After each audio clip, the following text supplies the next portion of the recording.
દેશના સૌથી મોટા ન્યૂઝ નેટવર્ક TV9 નેટવર્કની ત્રિદિવસીય ગ્લોબલ સમિટ દિલ્હીમાં યોજાઈ, જેમાં મુખ્ય અતિથિ તરીકે વડાપ્રધાન નરેન્દ્ર મોદી ઉપસ્થિત રહ્યા અને તેમણે આપણો દેશ પ્રગતિની દિશા તરફ કેવી રીતે નવી છલાંગ મારી રહ્યો છે તે અંગે પોતાના વિચારો વ્યક્ત કર્યા. જોઈએ સંબોધનના અંશને. TV9 के सभी दर्शकों को मेरा नमस्कार और यहाँ उपस्थित आप सबको भी. मैं अक्सर भारत की डायवर्सिटी की चर्चा करता रहता हूँ. इस डायवर्सिटी को TV9 का न्यूज़ रूम आपकी रिपोर्टिंग टीम में बखूबी वो नजर आता है, ये रिप्रेजेंट करता है.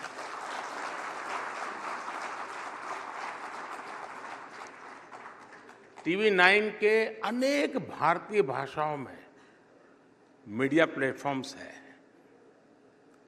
आप भारत की वाइब्रेंट डेमोक्रेसी उसके प्रतिनिधि भी हैं. मैं अलग अलग राज्यों में अलग अलग भाषाओं में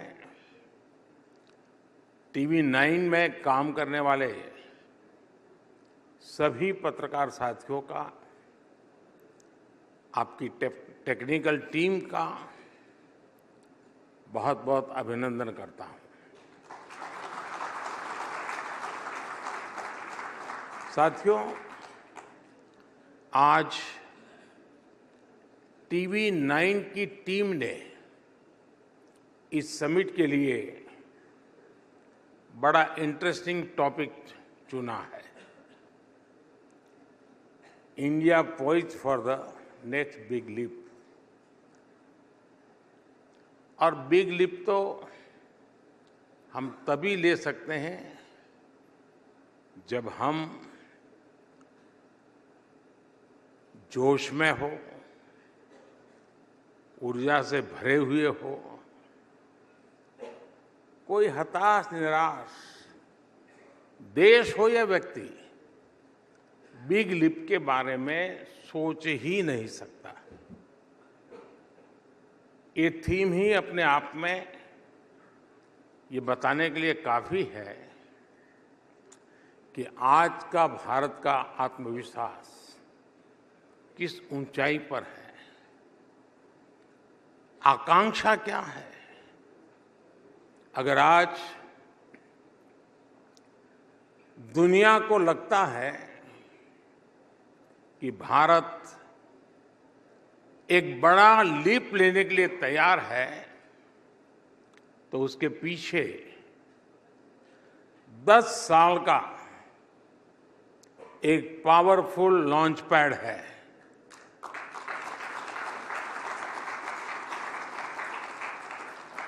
तो 10 वर्ष में ऐसा क्या बदला कि आज हम यहां पहुंचे हैं. ये बदलाव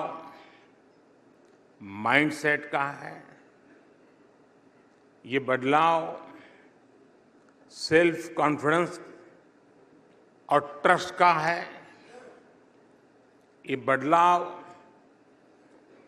गुड गवर्नेंस का, सुशासन का.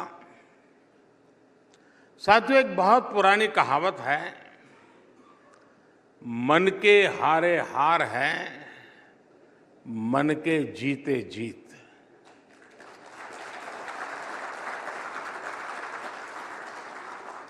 साथियों, हारे हुए मन से विजय मिलनी बहुत मुश्किल है. इसलिए पिछले 10 साल में माइंडसेट में जो बदलाव आया है, जो लीप हमने लिया है, वो वाकई अद्भुत है. आज के बाद दशकों तक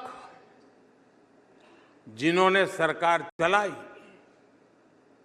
उनका भारतीयता के सामर्थ्य पर ही विश्वास नहीं था. उन्होंने भारतीयों को अंडर एस्टिमेट किया, उनके सामर्थ्य को कम करके आंका। तब लाल किले से कहा जाता था कि हम भारतीय निराशावादी हैं, पराजय भावना को अपनाने वाले हैं। लाल किले से ही भारतीयों को आलसी कहा गया, मेहनत से जी चुराने वाला कहा गया। जब देश का नेतृत्व ही निराशा से भरा हुआ हो तो फिर देश में आशा का संचार कैसे होता। इसलिए देश के अधिकांश लोगों ने भी ये मान लिया था कि देश तो अब ऐसे ही चलेगा। ऊपर से करप्शन, हजारों करोड़ के घोटाले, पॉलिसी पैरालिसिस, परिवारवाद, इन सब ने देश की नींव को तबाह करके रख दिया था। पिछले 10 वर्षों में हम उस भयावह स्थिति से देश को निकालकर यहां लाए हैं।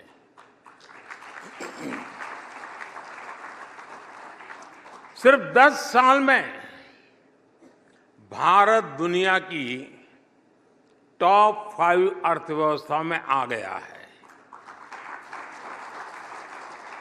आज देश में जरूरी नीतियां भी तेजी से बनती हैं और निर्णय भी उतनी ही तेजी से लिए जाते हैं।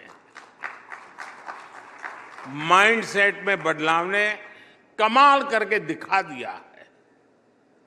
21वीं सदी के भारत ने छोटा सोचना छोड़ दिया है। आज हम जो करते हैं वो बेस्ट और बिगेस्ट करते हैं।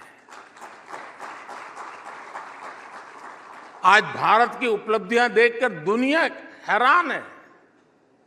दुनिया भारत के साथ चलने में अपना फायदा देख रही है और भारत ने ये भी कर लिया, ये रिएक्शन, अच्छा भारत ने कर लिया, भारत में ये हो गया, ये रिएक्शन आज की दुनिया का न्यू नॉर्मल है। बढ़ती विश्वसनीयता आज भारत की सबसे बड़ी पहचान है। अब 10 साल पहले के और आज के एफडीआई के आंकड़े देखिए। पिछली सरकार में 10 साल में $300 बिलियन की एफडीआई भारत में आई। हमारी सरकार के 10 साल में $640 बिलियन की एफडीआई भारत में आई।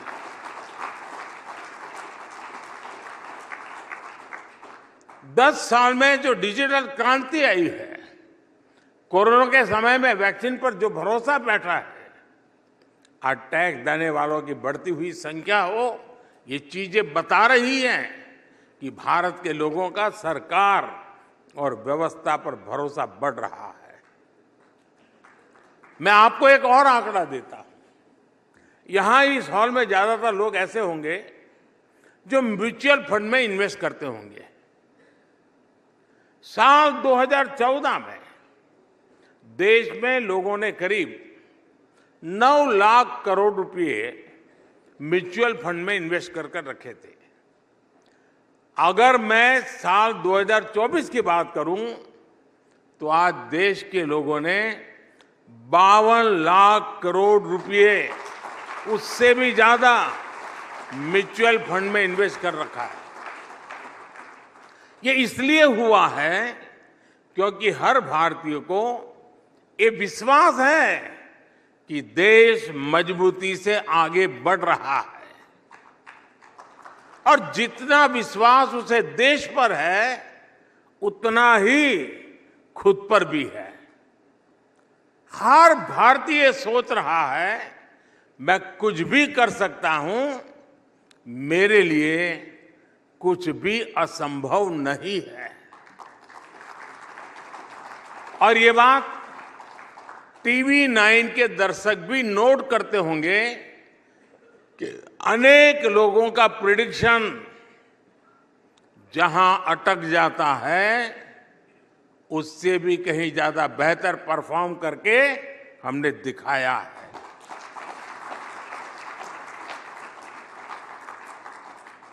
साथियों, आज इस माइंडसेट और ट्रस्ट में परिवर्तन का सबसे बड़ा कारण हमारी सरकार का वर्क कल्चर है, गवर्नेंस है।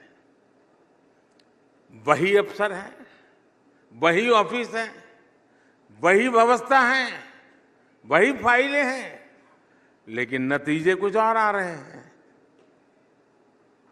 सरकार के दफ्तर आज समस्या नहीं, देशवासियों के सहयोगी बन रहे हैं। ये व्यवस्था आने वाले समय के लिए गवर्नेंस के नए आदर्श स्थापित कर रही है।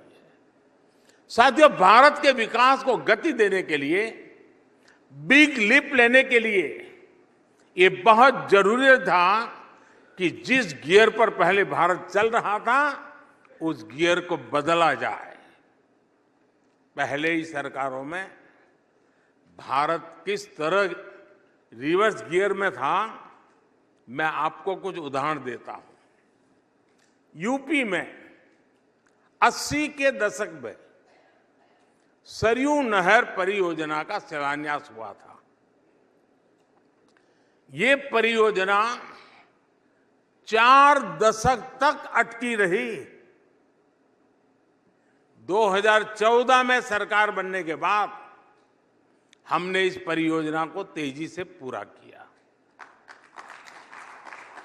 सरदार सरोवर योजना, उस परियोजना का शिलान्यास तो पंडित नेहरू ने 60 के दशक में किया था। 60 साल तक सरदार सरोवर डैम का काम ऐसे ही लटका रहा। सरकार बनने के बाद 2017 में हमने इस डैम का काम पूरा करके इसका लोकार्पण किया। महाराष्ट्र की कृष्णा कोयना परियोजना भी 80 के दशक में प्रारंभ हुई थी। साल 2014 तक ये भी ऐसे ही लटकी हुई थी। इस डैम का काम भी हमारी ही सरकार ने पूरा करवाया।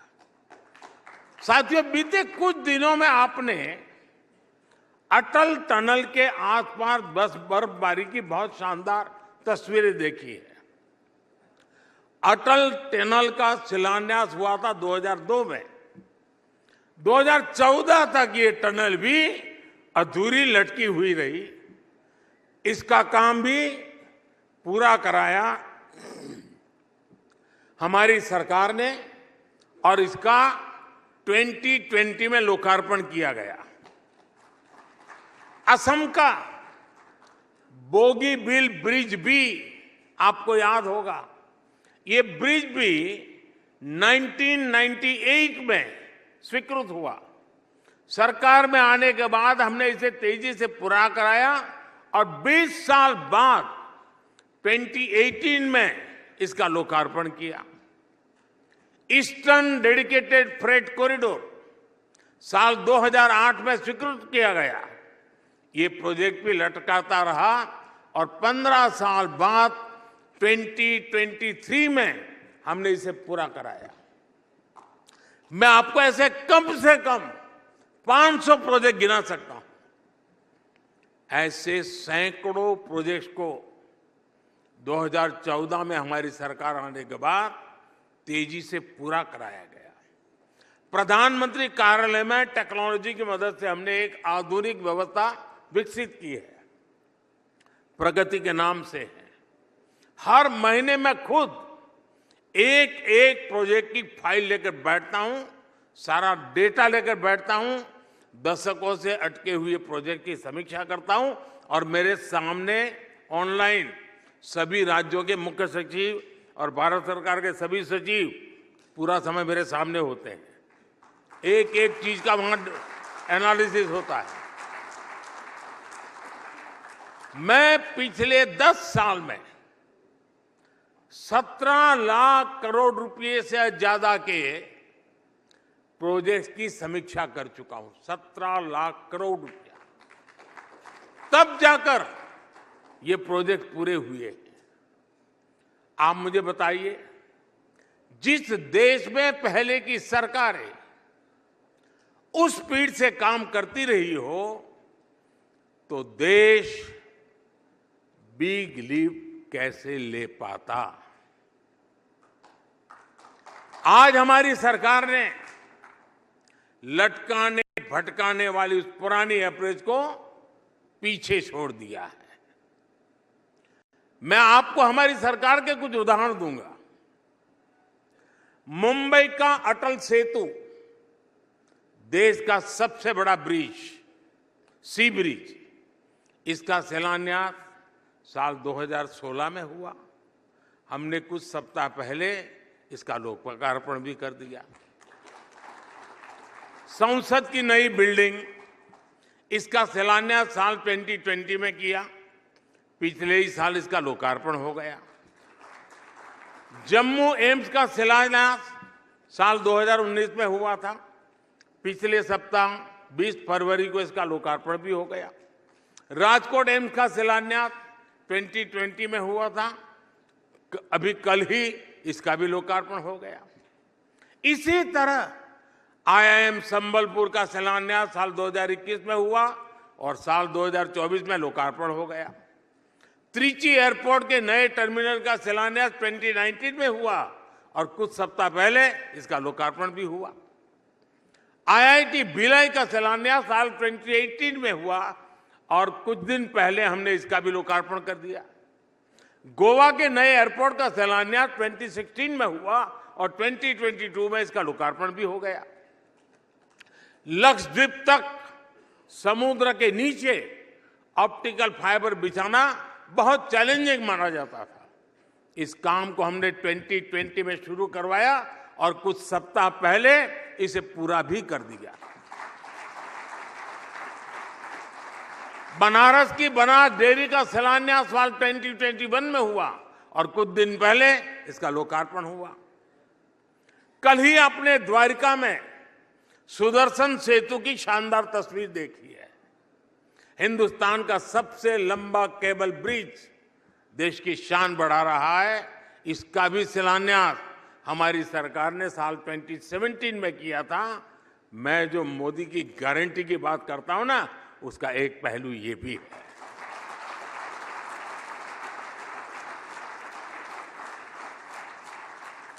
जब ये स्पीड होती है, तेजी से काम करने की इच्छा शक्ति होती है, जब टैक्स पेयर के पैसे का सम्मान होता है, तब देश आगे बढ़ता है, तब देश बिग लीप के लिए तैयार होता है। साथियों, भारत आज जिस स्केल पर काम कर रहा है वो अप्रत्याशित कल्पना से परे है। मैं आपको सिर्फ बीते एक सप्ताह के उदाहरण देना, एक वीक के 20 फरवरी को मैंने जम्मू से एक साथ देश के दर्जनों आईआईटी, आईएम, IIIT जैसे हायर एजुकेशन इंस्टीट्यूट का लोकार्पण किया। 24 फरवरी को मैंने राजकोट से देश के 5 एम्स के एक साथ लोकार्पण किया। आज सुबह मैंने देश के 27 राज्यों के 500 से ज्यादा रेलवे स्टेशन के रीडेवलपमेंट का शिलान्यास किया। आज के उसी कार्यक्रम में देश में 1,500 से ज्यादा ओवरब्रिज और अंडरपास के एक साथ काम शुरू हुआ। अभी मैंने इस कार्यक्रम में आने से पहले ही सोशल मीडिया पर साइट एक्स पर एक थ्रेड शेयर किया है। इसमें मैंने अपने आने वाले 2 दिन के कार्यक्रमों के बारे में बताया है। मैं कल सुबह केरला, तमिलनाडु और महाराष्ट्र जाने वाला हूं। वहां स्पेस के कार्यक्रम हैं, एमएसएमई के कार्यक्रम हैं, पोर्ट से जुड़े कार्यक्रम हैं, ग्रीन हाइड्रोजन से जुड़े कार्यक्रम हैं, किसानों से जुड़े कार्यक्रम हैं। भारत ऐसी स्केल पर काम करके ही बिग लीप लगा सकता है।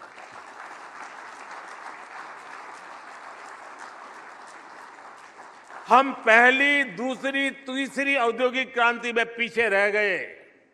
अब हमें चौथी औद्योगिक क्रांति में दुनिया का नेतृत्व करना है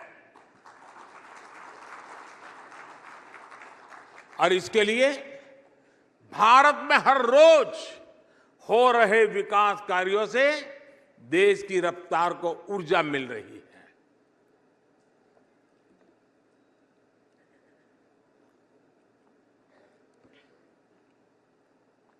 भारत में हर दिन, आप एक के बाद एक दिमाग जरा बराबर अलर्ट रखिए, भारत में हर दिन 2 नए कॉलेज खुले हैं, हर हफ्ते एक नई यूनिवर्सिटी खुली है। भारत में हर दिन 55 पेटेंट्स और 600 ट्रेडमार्क रजिस्टर किए गए हैं। भारत में हर दिन करीब 1.5 लाख मुद्रा लोन बांटे गए हैं। भारत में हर दिन 37 नए स्टार्टअप बने हैं। भारत में हर दिन 16,000 करोड़ रुपए के यूएई ट्रांजैक्शन हुए हैं। भारत में हर दिन 3 नए जन औषधि केंद्रों की शुरुआत हुई है। भारत में हर दिन 14 किलोमीटर रेलवे ट्रैक का निर्माण हुआ है। भारत में हर दिन 50,000 से अधिक एलपीजी गैस कनेक्शन दिए गए हैं। भारत में हर सेकंड एक नल से जल का कनेक्शन दिया गया है। भारत में हर दिन 75,000 लोगों को गरीबी से बाहर निकाला गया है।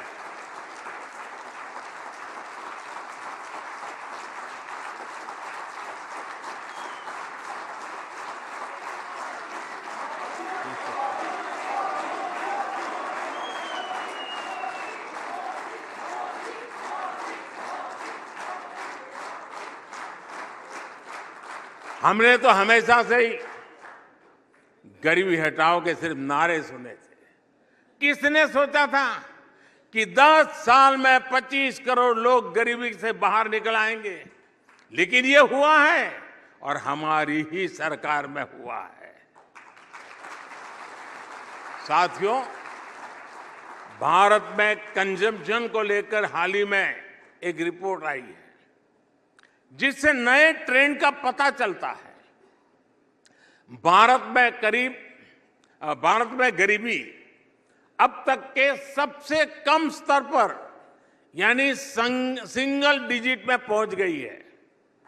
इस डेटा के मुताबिक पिछले 1 दशक की तुलना में कंजम्पशन 2.5 गुना बढ़ गया है। यानी भारत के लोगों की विभिन्न सेवाओं और सुविधाओं पर खर्च करने की क्षमता और बढ़ गई है। ये भी सामने आया है कि पिछले 10 साल में गांवों में कंजम्पशन शहरों की तुलना में कहीं ज्यादा तेज गति से बढ़ा है। यानी गांव के लोगों का आर्थिक सामर्थ्य बढ़ रहा है, उनके पास खर्च करने के लिए ज्यादा पैसे हो रहे हैं। ये ऐसे नहीं हुआ है, ये हमारे उन प्रयासों का परिणाम है जिनका फोकस गांव, गरीब और किसान है। 2014 के बाद से हमारी सरकार ने गांवों को ध्यान में रखकर इंफ्रास्ट्रक्चर का निर्माण किया। गांव और शहर के बीच कनेक्टिविटी बेहतर हुई, रोजगार के नए अवसर तैयार किए गए, महिलाओं की आय बढ़ाने के साधन विकसित किए गए। विकास के इस मॉडल से ग्रामीण भारत सशक्त हुआ है। मैं आपको एक और आंकड़ा दूंगा। भारत में पहली बार कुल खर्च में भोजन पर होने वाला खर्च 50% से भी कम हो गया है। यानी पहले जिस परिवार की सारी शक्ति भोजन जुटाने में खर्च हो जाती थी, आज उसके सदस्य सारी चीजों पर पैसे खर्च कर पा रहे हैं। साथियों, पहले की सरकारों की एक और सोच थी कि वो देश की जनता को अभाव में रखना पसंद करती थी। अभाव में रह रही जनता को ये लोग चुनाव के समय थोड़ा बहुत देकर अपना स्वार्थ सिद्ध कर लेते थे। इसके चलते ही देश में एक वोट बैंक पॉलिटिक्स का जन्म हुआ। यानी सरकार केवल उसके लिए काम करती थी जो उन्हें वोट देता था। लेकिन साथियों, बीते 10 वर्षों में भारत इस स्कैरसिटी माइंडसेट को पीछे छोड़कर आगे बढ़ चला है। भ्रष्टाचार पर लगाम लगाकर हमने ये सुनिश्चित किया है कि विकास का लाभ भारत के हर क्षेत्र को समान रूप से दिया जाए। हम पॉलिटिक्स ऑफ स्कैरसिटी नहीं, गवर्नेंस ऑफ सैचुरेशन पर विश्वास करते हैं। हमने तुष्टीकरण न करके देशवासियों के संतुष्टीकरण का रास्ता चुना है। बीते 10 वर्षों में यही हमारा एक मंत्र है, यही हमारी सोच है, यही सबका साथ सबका विकास है। हमने वोट बैंक पॉलिटिक्स को पॉलिटिक्स ऑफ परफॉर्मेंस में बदला है। जब अभाव होता है तो करप्शन होता है, भेदभाव होता है। जब सैचुरेशन होता है तो संतुष्टि होती है, सद्भाव होता है। आज सरकार अपनी तरफ से घर घर जाकर लाभार्थियों को सुविधाएं दे रही है। अपने बीते समय में मोदी की गारंटी वाली गाड़ी के बारे में जरूर सुना होगा। देश में पहले कभी ऐसा नहीं हुआ कि सरकार के अफसर गाड़ी लेकर गांव-गांव जाए और पूछे कि सरकार की योजनाओं का लाभ आपको मिला या नहीं मिला। आज हमारी सरकार खुद लोगों के दरवाजे पर जाकर कह रही है कि सरकारी योजनाओं का लाभ उठाइए।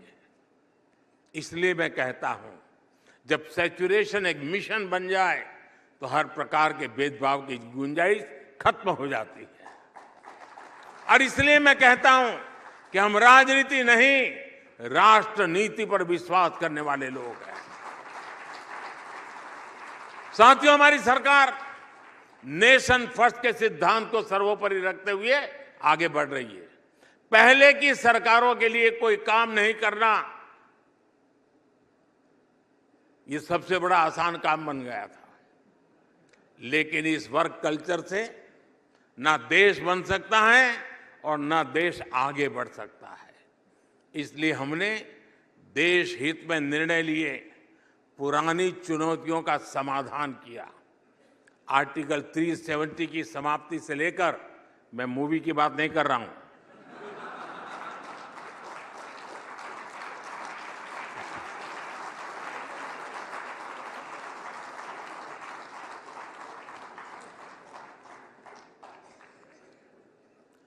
आर्टिकल 370 की समाप्ति से लेकर राम मंदिर निर्माण तक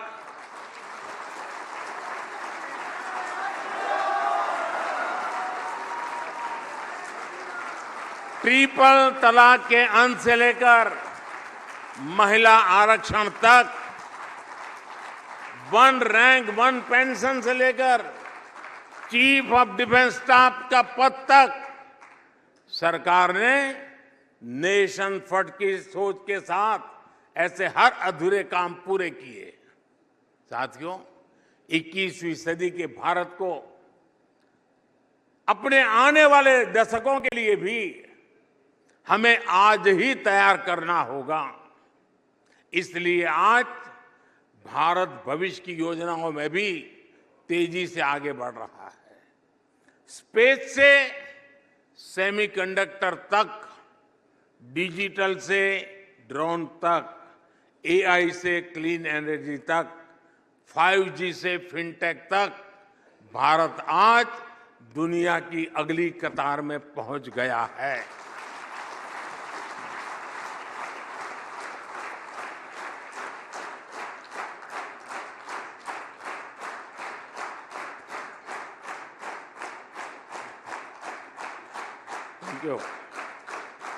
भारत आज ग्लोबल वर्ल्ड में डिजिटल पेमेंट्स की सबसे बड़ी ताकतों में से एक है। भारत आज फिनटेक एडॉप्शन रेट में सबसे तेजी से बढ़ता देश है। भारत आज चंद्रमा के दक्षिण ध्रुव पर उतरने वाला पहला देश है। भारत आज सोलर इंस्टॉल्ड कैपेसिटी में दुनिया के अग्रणी देशों में से एक है। भारत आज 5G नेटवर्क के विस्तार में यूरोप को भी पीछे छोड़ चुका है। भारत आज सेमीकंडक्टर सेक्टर में भी तेजी से आगे बढ़ रहा है। भारत आज ग्रीन हाइड्रोजन जैसे फ्यूचर के फ्यूल पर तेजी से काम कर रहा है। आज भारत अपने उज्जवल भविष्य के लिए दिन रात मेहनत कर रहा है। भारत फ्यूचरिस्टिक है और इसलिए आज जब सब लोग कहने लगे हैं इंडिया इज द फ्यूचर, आने वाला समय और महत्वपूर्ण है। आने वाले 5 साल बहुत महत्वपूर्ण है। और मैं ये सुख जो ऑडियंस यहाँ बैठा है और बड़ी जिम्मेवारी के साथ कहता हूं, हमारे तीसरे कार्यकाल में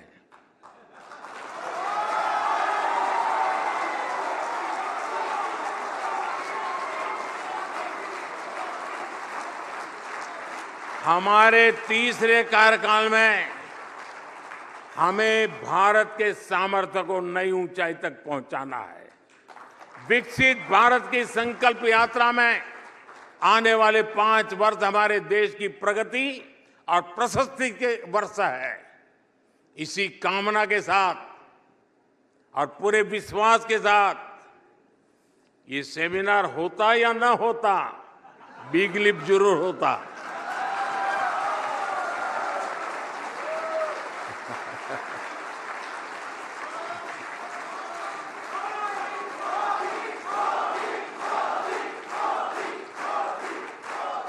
इतना फायदा जरूर हुआ कि आपने बिग लिप का कार्यक्रम रखा तो मुझे भी अपने लिप खोलने का मौका मिल गया।